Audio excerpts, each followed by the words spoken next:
مساء الفل عليكم.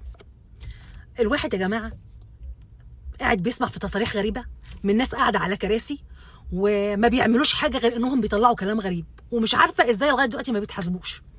البزف عندي تاني بيقول لك المغترب الفقير بيلعب في 5-6 مليون. المغترب الفقير بيلعب في 5-6 مليون، امال الغني بيلعب في كام؟ مش عارفه الناس دي بتفكر ازاي، وازاي الناس دي ما بتحاسبش على الكلام اللي عماله تطلعه كده، كلام اي كلام. ال5-6 مليون دول حضرتك تاخدهم وانت قاعد على كرسيك تقول الكلام اللي انت بتقوله ده في الشهر، تاخدهم في الشهر واكتر عشان تقول الكلام الغريب اللي انت عمال تقوله ده. عايزه بس ادي فكره للناس عن المغترب.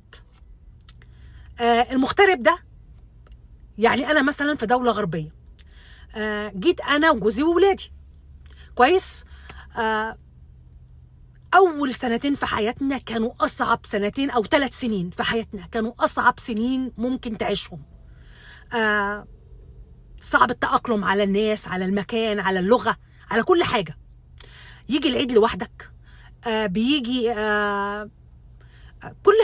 كل حاجة بتقضيها لوحدك انت واسرتك بس، مفيش حد، مفيش مشاركة مع حد، مفيش مكان تروحه، مفيش فاميلي ممكن او اسرتك، اخواتك، اهلك ممكن تروح تقضي عندهم مثلا كام يوم، يزوروك في اعياد، يزوروك في مناسبات، يكونوا جنبك في وقت صعب. يعني انا جوزي كان عامل عملية قلب مفتوح وكنت لوحدي في المستشفى وعيالي نايمين في البيت. ازاي الناس دي بتفكر ان المغترب كده عايش حياة جميلة؟ وبعدين الغربة للعيشة مش للتحويشة. يعني ممكن نعيش كويس بس ما ينفعش نحوش خالص.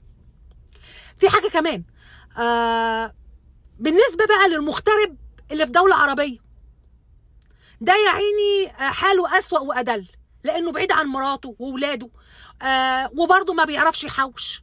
ده يا دوبك يعيش ولاده كويس او مستورين في مصر، وهو ياكل ويشرب ويعيش في البلد اللي هو فيها، ومحروم ان يشوف ولاده يا دوبك عن طريق التليفون، محروم ان يشوف مراته. مفيش اي حياه اجتماعيه خالص، وبرضه ما بيعرفش يحوش. لا احنا اللي جايين مع بعض باسرتنا ما نعرفش نحوش، ولا اللي جاي لوحده يعرف يحوش. فانا مش فاهمه الناس دي بتفكر ازاي بجد. يعني ازاي بيفكروا ان احنا كده قاعدين مرتاحين والدنيا حلوه؟ يعني لا بعرف احضر عزا حد، لا قدر الله لو حد مات من اهلي، ولا افرح معاهم ولا ازعل معاهم. انا في حته وهم في حته، منفصلين تماما. افهموا بقى ان المغترب ده يا عيني عليه، المغترب ده يا عيني عليه. كفايه ان هو قاعد متغرب. انا بتكلم حتى بالذات عن المغترب في دوله عربيه، وسايب مراته وولاده في مصر، ما بيعرفش برضو يحوش.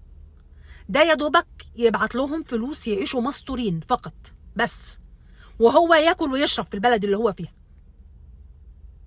وكل الاتصال اللي بينهم تليفونات، يشوفوا بعض على الماسنجر بس كده. هو ده كل اللي بينهم اتصالات. حد تعب من ولاده ما بيقدرش يكون جنبه،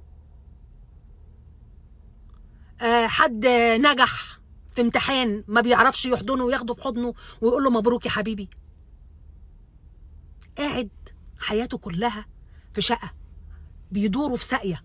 يعني احنا هنا سواء اللي في دولة عربية او دولة غربية، احنا بندور في ساقية، بنصحى الصبح نطلع. يعني انا دلوقتي اهو قاعدة في العربية، يا دوبك خلصت شغل، سمعت تصريح البزفندي قلت لازم اجي اتكلم.